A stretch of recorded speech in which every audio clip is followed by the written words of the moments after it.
함께 은혜 받으실 하나님의 말씀은 고린도후서 1장 3절로부터 10절까지 말씀입니다.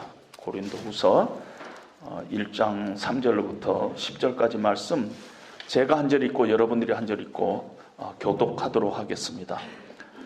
찬송하리로다. 그는 우리 주 예수 그리스도의 하나님이시요 자비의 아버지시요 모든 위로의 하나님이시며 우리의 모든 환난 중에서 우리를 위로하사 우리로 하여금 하나님께 받는 위로로서 모든 환난 중에 있는 자들을 능히 위로하게 하시는 이시로다.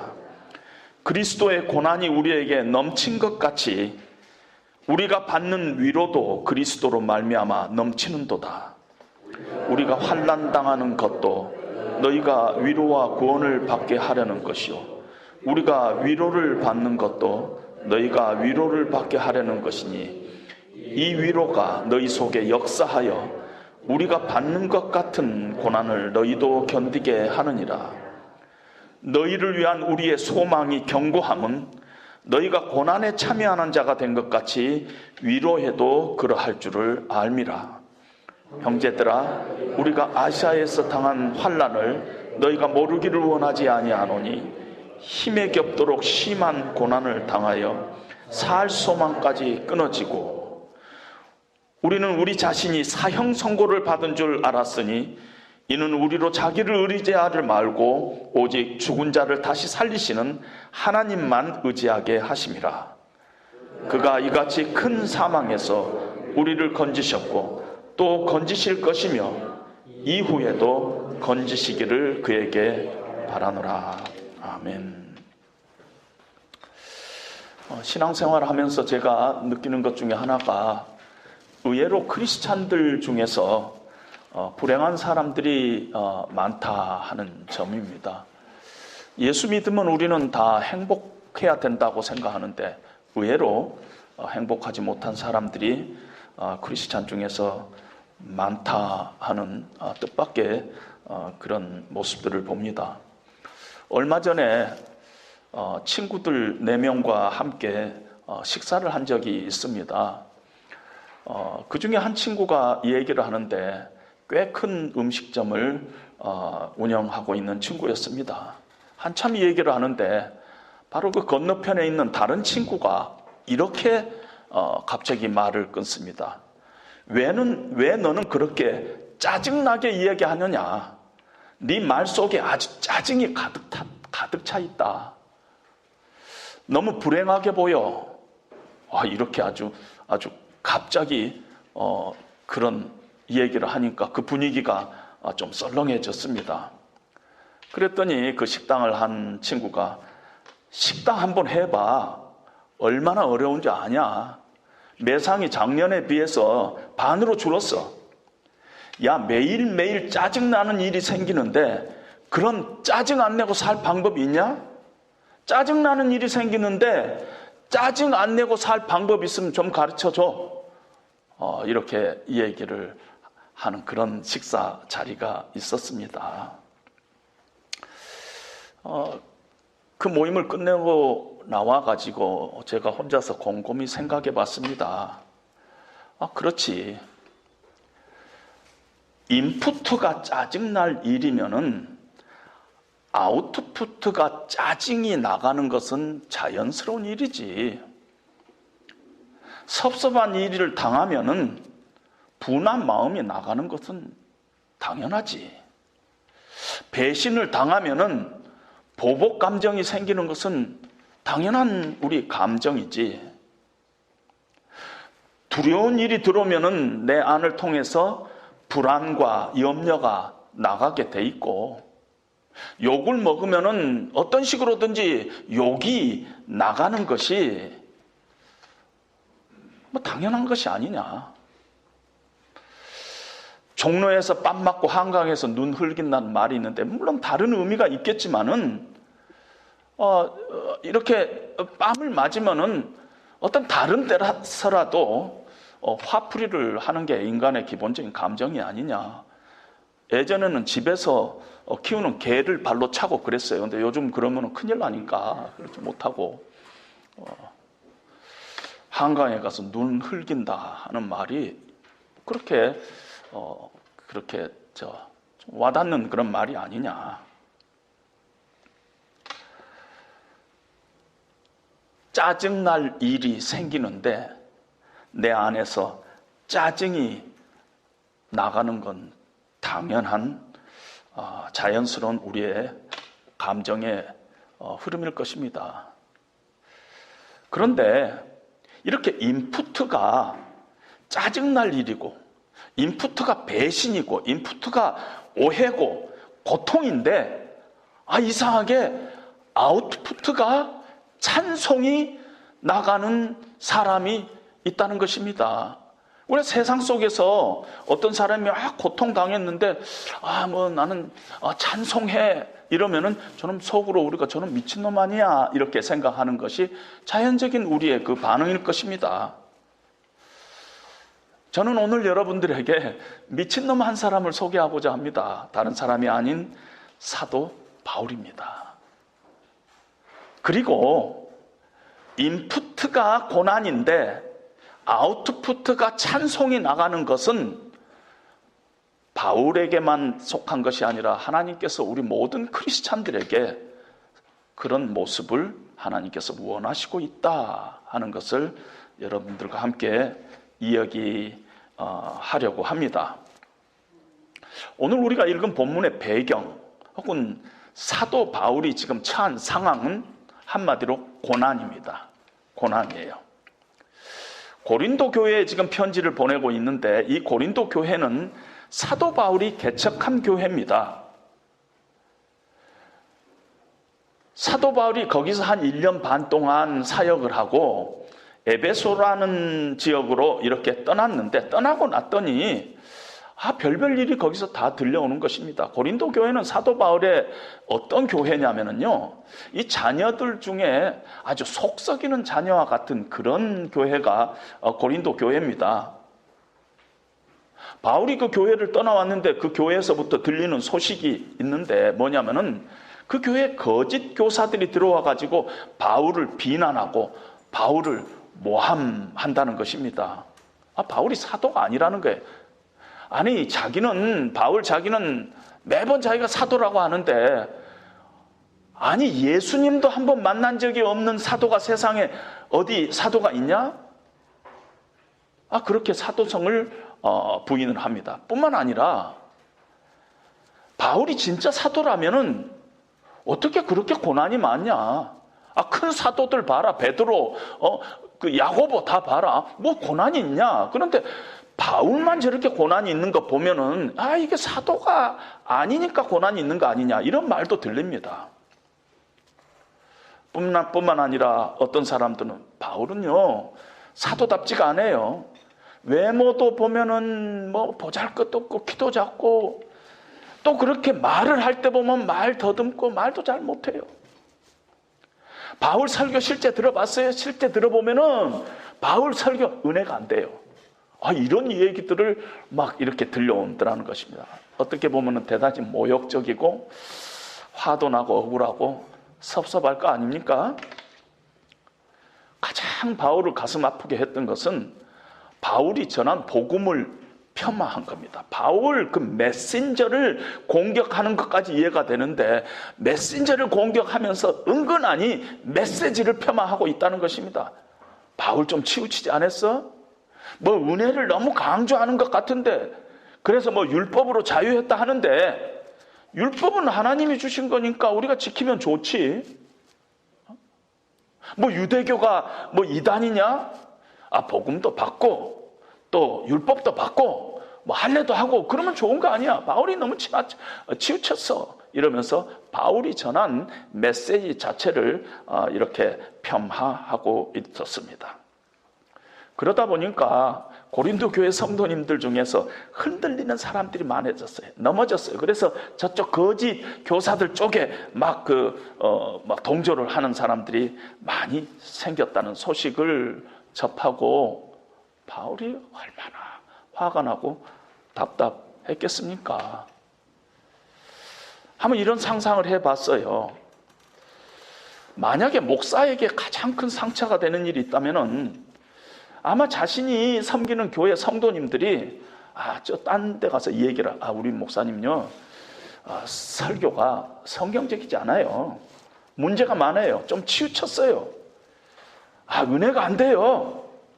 그런 비판을 받을 때 그리고 그들 중에 어떤 사람들은 다 이단 집회 썩 몇 번 가더니 여기 진짜 은혜로워요. 막 이런 사람들이 교회 안에 막 여기저기서 그 분위기를 지금 조성하고 있다면은 그 목사로서는 얼마나 마음의 상처가 되겠어요. 바울은 지금 자신이 그 생명 바쳐서 개척한 고린도 교회 성도님들로부터 마음에 지금 상처를 받는 그런 고난 가운데 있었어요. 지금 에베소에서 사역을 하고 있는데 에베소에서 또 아주 특별한 그런 어려움을 환난을 겪었어요. 오늘 8절 9절에 보니까 매도 엄청 맞고요. 옥에 갇히고 자지 못하고 먹지 못하고 그래서 완전히 이 소망이 끊어지고 마음에 사형 선고를 받은 것과 같은 그런 상황에 에베소에서 처했어요. 죽은 줄 알았다는 것이 그런 절망적인 상황까지 갔었어요. 그리고 그런 절망적인 상황, 그런 고난의 여파가 아직도 지금 있어요. 그걸 어떻게 아냐면은 사형 선고를 받은 것 같다 하는 이 받다는 단어가 시제로 이 완료형을 쓰고 있는데 완료형이라는 것은 과거부터 계속되고 지금도 계속됐다는 뜻이에요. 그러니까 바울이 지금 사형 선고를 받은 것과 같은 그런 고난이 겪었지만 또 지금도 그 고난 가운데 있는 그런 배경 아래서 지금 바울이 고린도 후서를 쓰고 기록하고 있다는 것입니다. 배경이 고난이에요. 이렇게 고난과 핍박을 당하면은 아까도 얘기했지만 당연히 속상하고 섭섭하고 화나고 때로는 절망하고 낙심하고 그것이 아웃풋으로 나가는 게 자연스러운데 의외로 바울은 3절에서 찬송하리로다 하면서 고백을 하고 있습니다. 들어가는 것이 고난인데 나오는 것이 아웃풋가 찬송이에요. 그럼 들어가는 것이 고난인데 나가는 것이 찬송이다면은 이 안에서 뭐가 뒤집어진 거예요. 그렇지 않아요? 일이 들어갔어요. 고난을 느꼈어요. 상처가 됐어요. 환난을 겪었어요. 그것이 내 삶 가운데 들어왔어요. 나가는 것이 찬송이다면 여기서 뭔가 바뀌었다는 것입니다. 이 안에 뭐 때문인가 바뀌었어요. 뭔가 이 안에 고난을 찬송으로 바꾸는 메커니즘이 이 안에 있다는 것이에요. 어떤 힘이 있다는 것이에요. 그게 뭐냐는 것이에요. 첫 번째로는요, 바울의 그 10년 가운데 믿음이 역사했어요. 믿음. 여러분, 믿음을 여러 가지로 정의할 수 있지만은 한마디로 정의하면은 내 상황에 하나님을 개입시키는 행동이 믿음이에요. 내 상황에 하나님을 개입시키는 것이에요. 내 상황에 하나님을 개입시켜서 내 상황을 다시 재해석하는 능력, 이것이 믿음이라는 것입니다. 바울은 지금 고난 가운데 있어요. 환난 가운데 있는데 하나님을 내 심령 가운데 초대한 것입니다. 그래가지고 다시 해석을 하는 것입니다. 8절 후반부터 9절에 보면은 힘이 겹도록 심한 고난을 당하여 살 소망까지 끊어지고 우리는 우리 자신이 사형 선고를 받은 줄 알았으니 이는 우리로 자기를 의지하지 말고 오직 죽은 자를 다시 살리시는 하나님만 의지하게 하심이라. 깨달음이 왔어요. 이제는 하나님 한 분뿐이다. 내가 의지할 분은 하나님 한 분뿐이다. 그렇게 생각한 것입니다. 내 상황에 하나님을 개입시켰어요. 그리고 의지할 분은 하나님 한 분뿐이다 하는 그런 결론을 내린 것입니다. 그러고 보니까 하나님은 죽은 자를 살리시는 분이에요. 그러니까 그 하나님은 이렇게 이 무너져 내리는 사람, 이렇게 살 소망까지 잃어버린 사람을 다시 일으켜서 새로운 시작을 하게 하실 분은 하나님 한 분뿐이라는 것입니다. 하나님은 죽음을 부활로 바꾸시는 분이 아니냐? 그 하나님이지 않느냐? 그 하나님을 내 심령 가운데 초청하고 고백하기를 이제는 하나님만 의지하겠다 하는 그런 결단을 하고 있다는 것입니다. 상황에 하나님을 개입시켰어요. 이것이 바울로 하여금 분명히 인푸트는 낙심이고 절망이고 정말 속상하고 그거였는데 그 하나님을 개입시키다 보니까 찬송하리로다. 우리 예수 그리스도의 하나님, 자비의 아버지, 위로의 하나님, 그 하나님을 찬양하고 있는 것을 봅니다.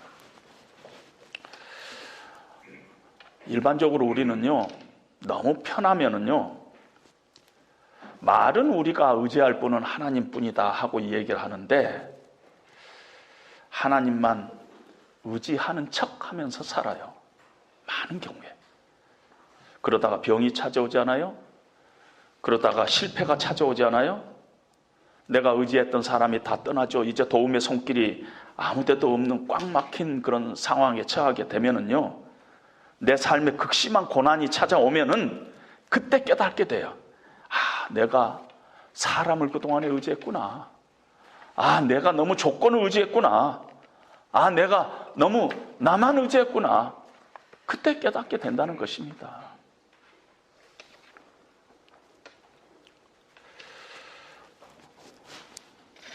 미국의 오렌지 카운티의 올바인 베델 교회라고 아마 미국에서 제일 큰 교회일까 모르겠어요. 그런 교회가 있는데 거기에 담임 목사였던 분이 손인식 목사님이라는 분이 계셨어요.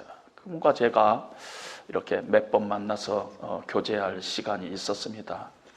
그 목사님은 저보다 2살 위신데요. 65세 때 은퇴하고 선교 사역을 하다가 71살 때 집 앞에서 넘어져 가지고 뇌출혈로 2019년도에 돌아가셨어요. 71살 연세로. 어느 날 저하고 차를 타고 가다가 목사님이 저한테 이렇게 얘기해요.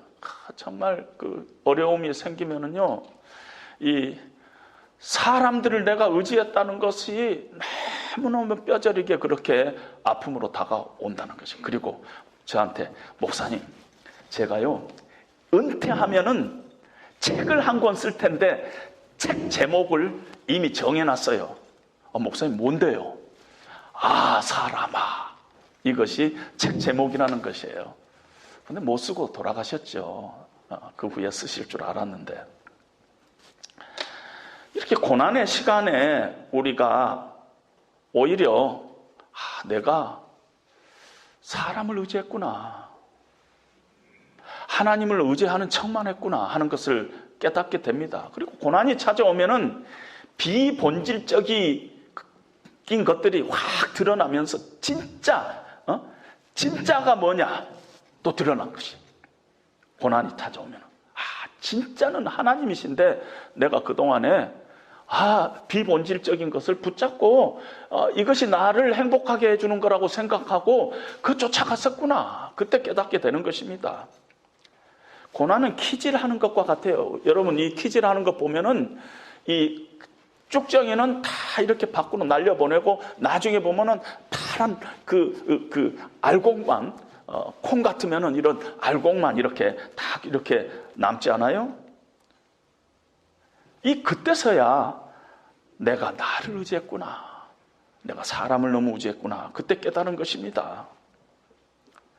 그리고 이제는 내가 의지할 분은 하나님뿐이다 하는 이런 자각이 머리에서 가슴으로 내려옵니다.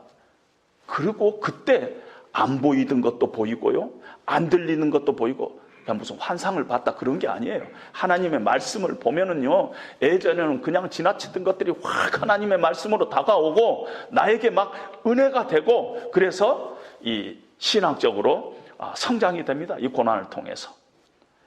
그리고 영적으로 점핑하는 그런 시간이 고난을 통해서 생깁니다.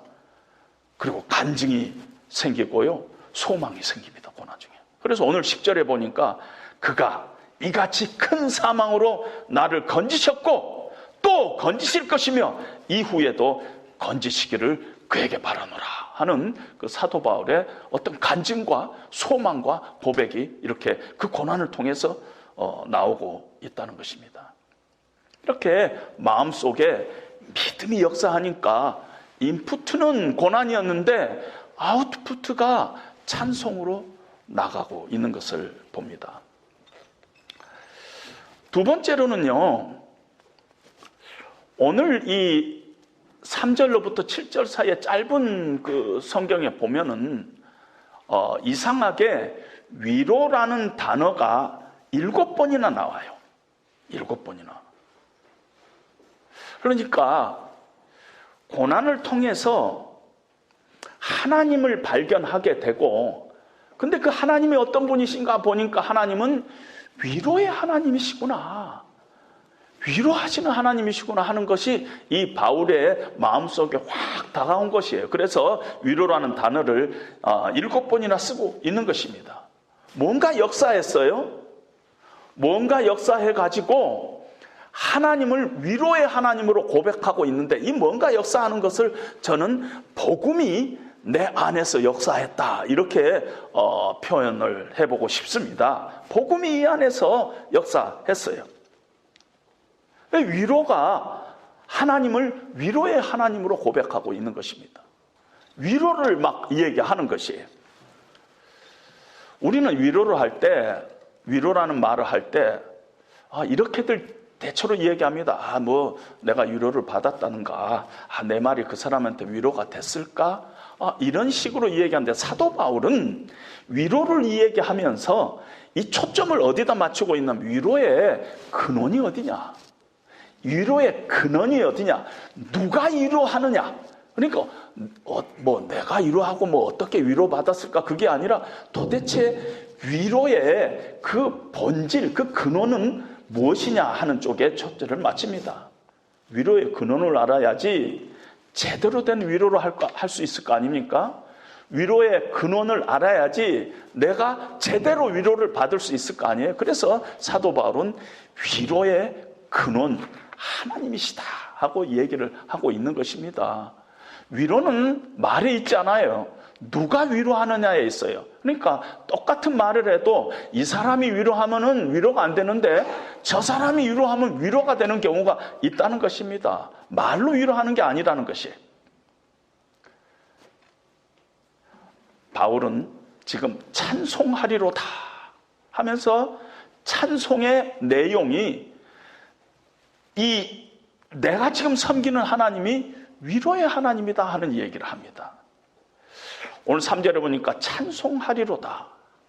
이 단어는 목적어가 사실은 필요해요.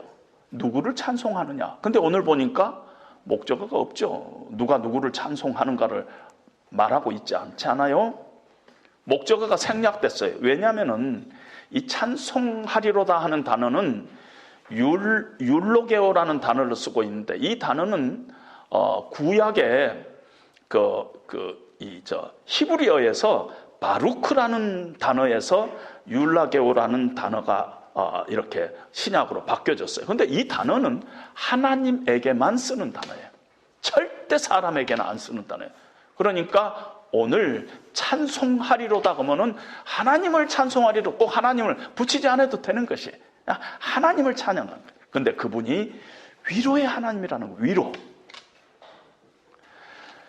놀라운 것은 위로라는 단어는 파라클레오라는 단어를 쓰고 있어요. 근데 이 위로라는 그 성경의 뜻은 뭐냐면은 연약한 자에게 용기를 불어넣고 그 속으로부터 새 힘이 솟아나게 하다. 이런 것이 위로예요. 우리가 세상에서도 뭐 비슷한 의미로 그렇게 쓰지 않아요?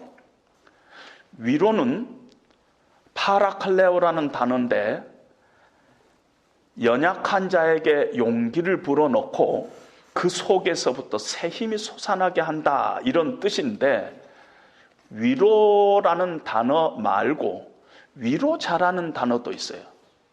파라클레이토스라는 단어를 쓰고 있어요. 그 위로자는 어떤 뜻이냐면은 어떤 위로한 자, 우리 속에서 새 힘을 주시는 자, 옆에서 돕는 자, 보혜사, 성령님 이름이 파라클레이토스예요.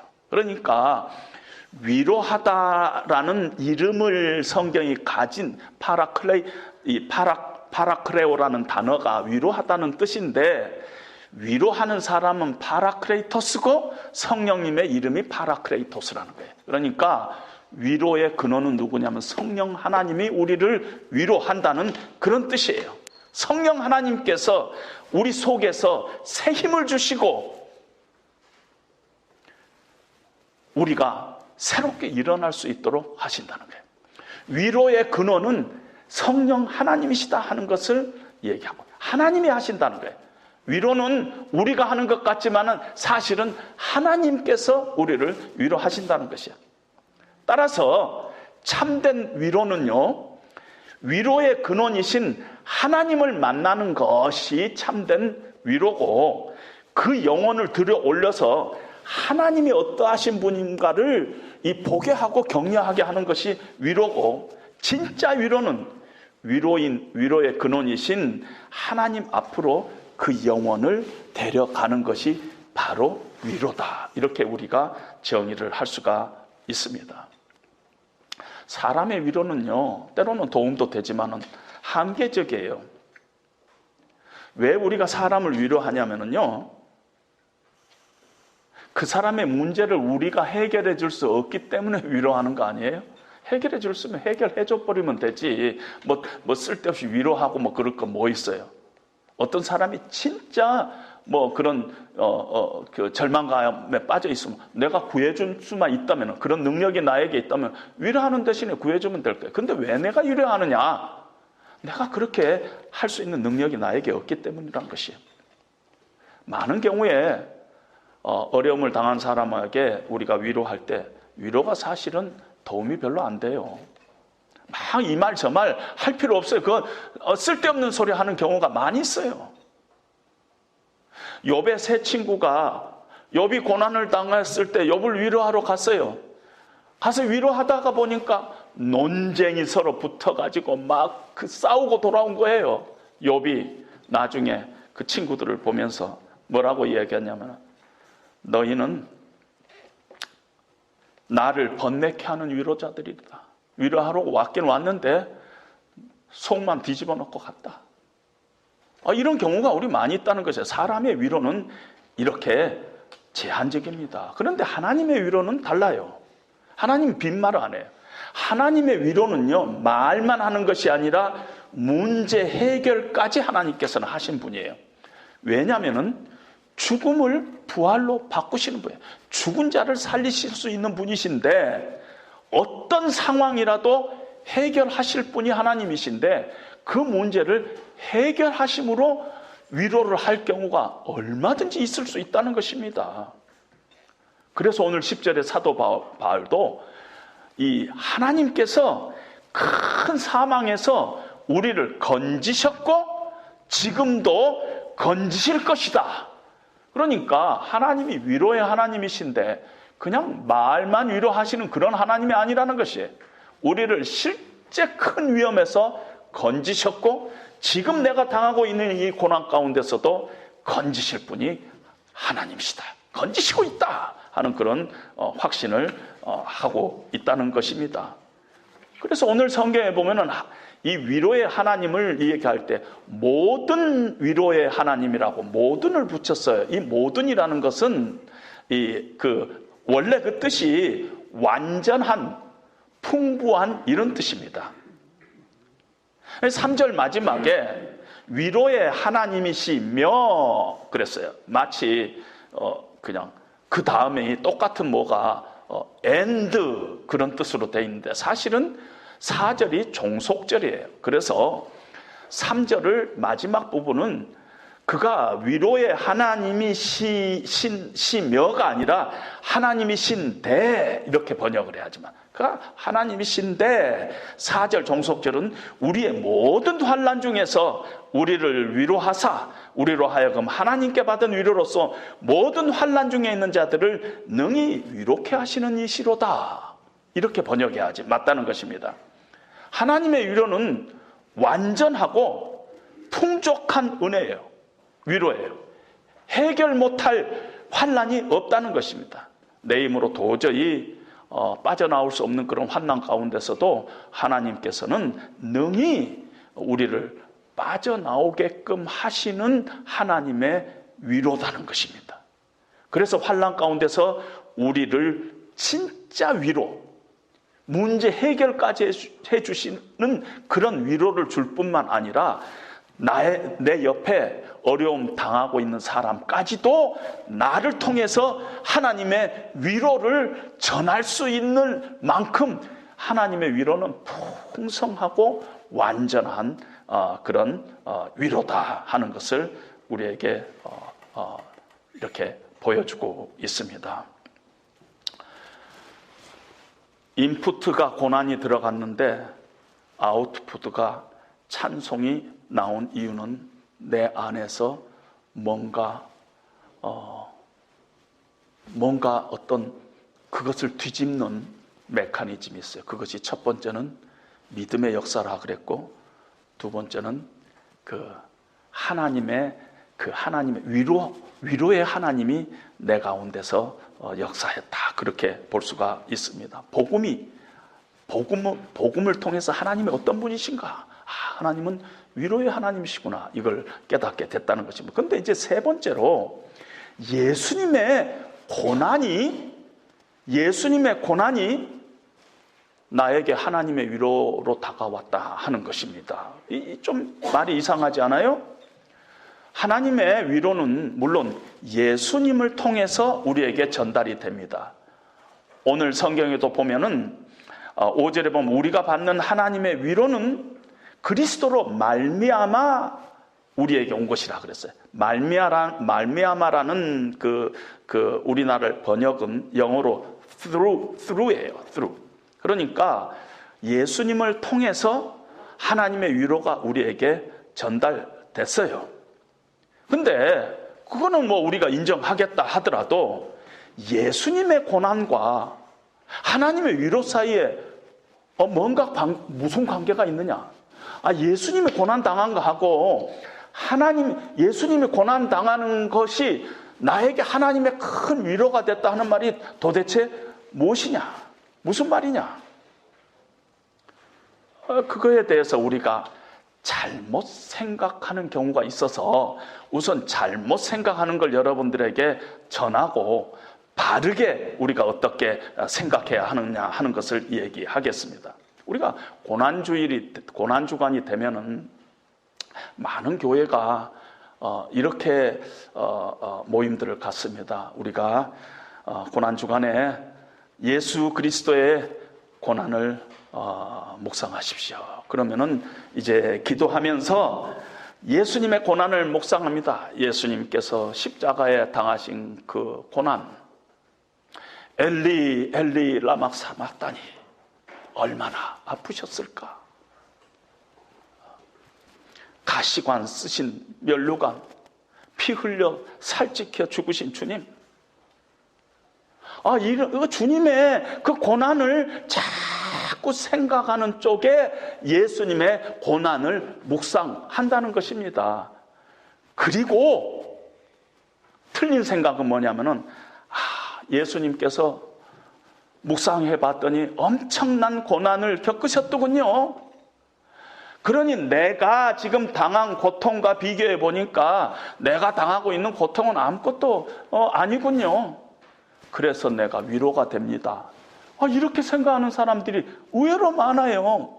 예수님의 고난이 그 엄청난 고난과 내가 지금 당한 이 사기 당해가지고 집이 날아갈 것 같은 이 고난과 비교해 봤더니 예수님의 고난이 엄청나게 더 크니까 오늘 내가 당한 고난이 아무것도 아니구나 하는 생각을 갖게 되고 위로가 됩니다. 이렇게 생각하는 사람들이 많아요. 그 틀린 생각이에요. 왜냐하면 예수님의 고난과 내가 지금 집이 사기당한 것과 비교하면 내가 지금 당한 사기가 더 큰 고난일 가능성이 더 커요. 예수님의 고난은 그냥 머릿속에만 있는 고난일 가능성이 많아요. 묵상을 해봐도 그게 막 와닿지가 않아요. 고난은 비교할 수 있는 게 아니라는 것입니다. 그런 뜻이 아니라는 것입니다. 그리스도의 고난이 넘쳐남으로 나의 위로가 지금 넘쳐난다는 이 사도 바울의 고백은 어떤 뜻이냐면요. 제가 몇 가지로 이렇게 한번 설명을 해볼게요. 주님의 고난은요, 주님이 고난의 길을 가시는 것은요, 죄로 말미암아 야기된 인간의 본질적인 문제, 우리가 이 땅에서 당하고 있는 근원적인 문제를 궁극적으로 해결하기 위해서 이 땅에 오셨어요. 그렇기 때문에 그것이 우리에게 진정한 위로가 된다 하는 의미가 됩니다. 다른 식으로 또 표현하면은 그리스도의 고난이 넘쳤다 하는 것은 예수님께서 고난의 길로 가심으로 내가 받아야 할 고난, 심판까지 다 예수님께서 대신 지셨어요. 내 죽음, 나의 영원한 죽음까지 예수님께서 대신 다 받으셨어요. 예수님은 단번에 자기 몸을 들여서 영원한 속죄의 죄를 드렸어요. 그래서 내가 죄 용서함을 받았어요. 내가 구원받았어요. 내가 하나님의 자녀가 됐어요. 하나님의 백성이 됐어요. 그래서 주님의 고난이 나에게 큰 은혜와 위로가 됩니다. 이런 뜻이에요. 하이델베르그라는 그 신앙 고백의 제1문, 첫 번째 질문이 뭐냐면은 살아서나 죽어서나 당신의 유일한 위로는 무엇입니까? 하고 묻습니다. 살아서나 죽어서나 당신의 유일한 위로는 무엇입니까? 하고 질문을 합니다. 첫 번째 질문이 하이델베르그 1문. 답은 살아서나 죽어서나 나는 나의 것이 아니요 몸도 영혼도 신실하신 구주 예수 그리스도의 것입니다. 예수 그리스도께서 보혈로 나의 죄값을 완전히 치르고 나를 사단의 권세에서 해방하셨습니다. 이것이 우리의 유일한 위로입니다. 하고 얘기를 합니다. 주님께서 고난받으신 것은 우리가 예수님의 고난의 본을 따라가라 이런 뜻이 아닙니다.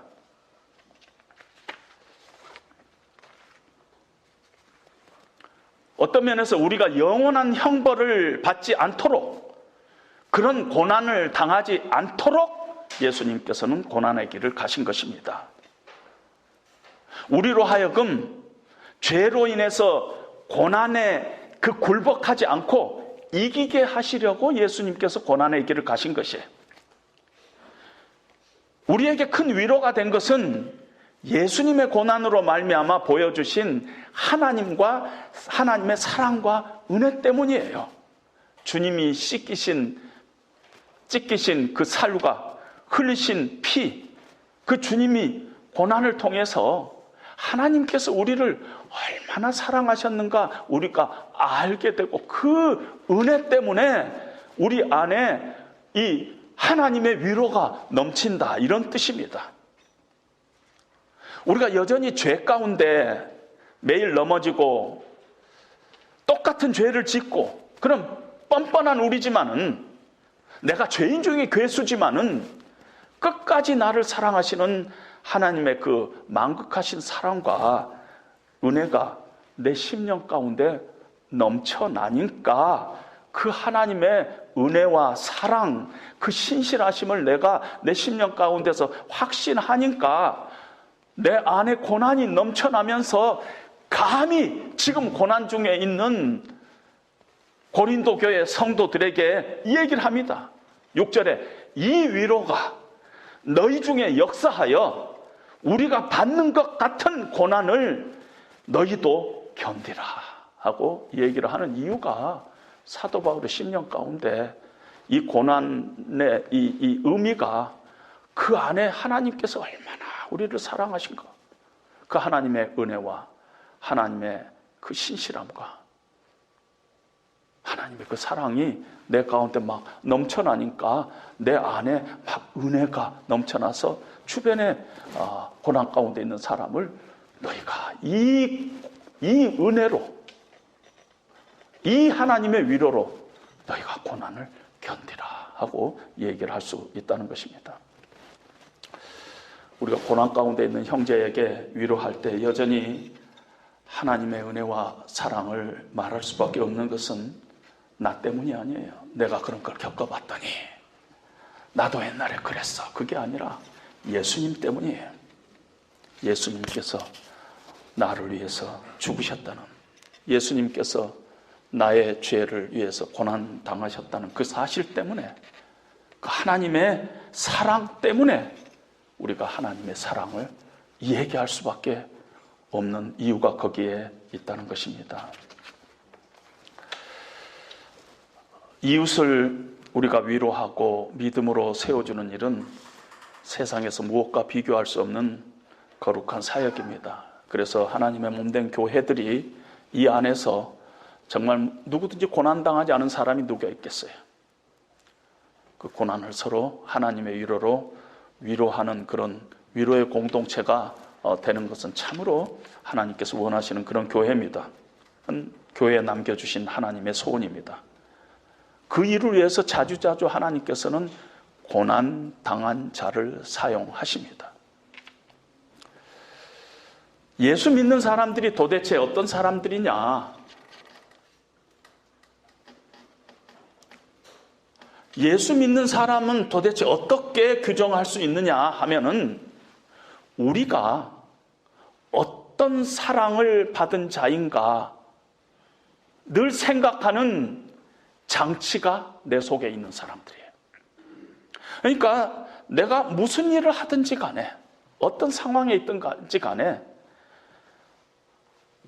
하나님께서 우리를 어떤 사랑으로 사랑하셨는가, 그걸 늘 마음속에 생각하고, 그래서 비록 때로는 신경질 날 일이 들어오지만, 화날 일이 들어오지만, 낙심할 일이 들어오지만 여전히 우리 안에 하나님의 사랑 때문에, 그 우리가 받은 은혜 때문에 우리가 그 안에 하나님을 찬송하고 위로의 하나님을 전파하는 사람들이 바로 크리스찬입니다. 환난이 들어갔는데 위로가 나오고, 환난이 들어갔는데 찬송이 나오는 사람, 그런 신비한 그런 비밀을 가진 자들이 바로 크리스찬이라는 것입니다. 사도 바울은요, 로마서 8장에서 이렇게 고백합니다. 만일 하나님이 우리를 위하시면 누가 우리를 대적하리요? 자기 아들을 아끼지 아니하시고 우리 모든 사람을 위하여 내어주시니까 어찌 그 아들과 함께 모든 것을 우리에게 주시지 아니하겠느냐? 누가 우리를 그리스도의 사랑에서 끊으리요? 환난이나 공고나 박해나 기근이나 적신이나 위험이나 칼이랴. 내가 확신하노니 사망이나 생명이나 천사들이나 권세자들이나 현재 일이나 장래 일이나 능력이나 높음이나 기쁨이나 다른 어떤 피조물이라도 우리를 우리 주 예수 그리스도 안에 있는 하나님의 사랑에서 끊을 수 없으리라. 이 고백을 가지고 살았던 사람입니다. 이것이 바울을 일으켰던 하나님의 위로고요. 이것이 나를 일으킨 하나님의 위로고 이것이 여러분들을 일으키는 하나님의 위로가 될 것입니다. 그런 위로를 늘 마음속에 간직하고 사시는 저와 여러분 되시기를 주님의 이름으로 축원드립니다.